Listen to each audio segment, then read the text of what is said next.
ফিরবে যেদিন বাড়ি বুড়ি, নাতিন দেখো বুদ্ধি করি, লাউয়ের খোলে দিল ভরি, ঘুরে ঘুরে কুঁজো বুড়ি বাঘের কাছে এলো চলি। শুক্রবারের বইমেলার এই ক্ষণ শুধুই শিশুদের। বইয়ের জগৎ উপভোগ ও নতুন বইয়ের ঘ্রাণ নিতে রাজধানীর মোহাম্মদপুর থেকে বাবা মায়ের হাত ধরে মেলায় এসেছে ছোট্ট আদ্রিকা আরশি। কমিক্স ও গল্পের বইয়ের প্রতি ভালো লাগা তার, তাই তো ছুটির দিনেও বাবা মাকে টেনে এনেছে মেলায়। আমি আমার মা বাবার সাথে এসেছি নতুন নতুন বই পড়তে, দেখতে, কিনতে, এই জন্য আসি। ছুটির দিনেই আমরা বাচ্চাকে সময় দিতে পারি, কারণ বাকিটা সপ্তাহ আমাদের অনেক কাজের মধ্যে দিয়ে যায়। আমরা মা বাবা হিসেবে যদি এইটুকু দায়িত্ব না নিতে পারি, আসলে আর তো কিছু বলার থাকে না। ভবিষ্যৎ হোক নিরাপদ, বিনিয়োগ হোক বিশ্বস্ত, আর আমার পছন্দ সল্ট বে। ওয়েলকাম টু সল্ট বে।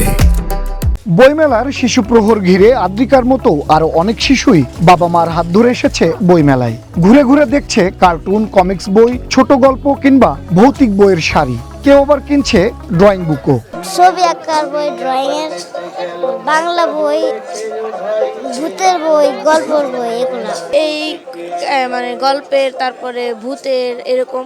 আমার গল্পের বই ভালো লাগে, এরপর হচ্ছে অনেক অ্যাডভেঞ্চারের বই ভালো লাগে। তবে শিশু প্রহরে সোনামণিদের আগ্রহের কেন্দ্রবিন্দু থাকে বিনোদনের বিশেষ আয়োজন পাপেট শো ও বায়োস্কোপের। সুতোয় বাঁধা পুতুলের দোলাদুলি দেখে হেসে গড়াগড়ি খায় শিশুরা, আর মুগ্ধ নয়নে উপভোগ করে পাপেটের সব চরিত্রকে।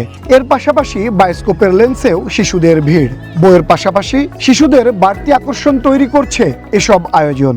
আমি বাঘ মামার গল্প দেখেছি, আর হচ্ছে কাতুরার গল্প দেখেছি। দেখে অনেক ভালো লেগেছে। বইমেলা তো বছরে একবারই হয়, তো আসবো, এটাই মজা। পাপেট একটা সুন্দর শো দেখেছি, অনেক ভালো লেগেছে। অভিভাবকরা বলছেন ছোটবেলা থেকেই বইয়ের প্রতি শিশুদের আগ্রহী করে তুলতে মেলায় নিয়ে আসা তাদের পাঠ্য বইয়ের পাশাপাশি সাহিত্যে সমৃদ্ধ হতে সহায়তা করবে বলেও মনে করেন বাবা মায়েরা। বই পড়ার প্রতি খুব আগ্রহ, মানে অনেকদিন ধরেই আসার জন্য করছিল, বায়না করছিল, কিন্তু আমি সময় দিতে পারিনি। আজকে বন্ধের দিন, এই জন্য ওকে নিয়ে আসলাম। ওদেরকে আমি বিভিন্ন বুকস, ক্রাফটিং, আর্ট, এইগুলোর উপরই গিয়ে সারাক্ষণ রাখার চেষ্টা করি। বাসে দোলনা রেখেছি, বিভিন্ন অ্যাক্টিভিটিস করতে পারে যেন, সেগুলো ট্রাই করি। সো আমি বলবো যে এটা সম্পূর্ণ একটা পরিবারের উপর ডিপেন্ডস করে যে আপনি আপনার বাচ্চাকে কতটুকু লার্নিং করাচ্ছেন। ছুটির দিনের শিশু প্রহরে শিশু পাঠকদের এই সরব উপস্থিতি মুখর করে তোলে গোটা মেলা প্রাঙ্গণ। সৌরভ নূর, ওয়ান নিউজ, ঢাকা।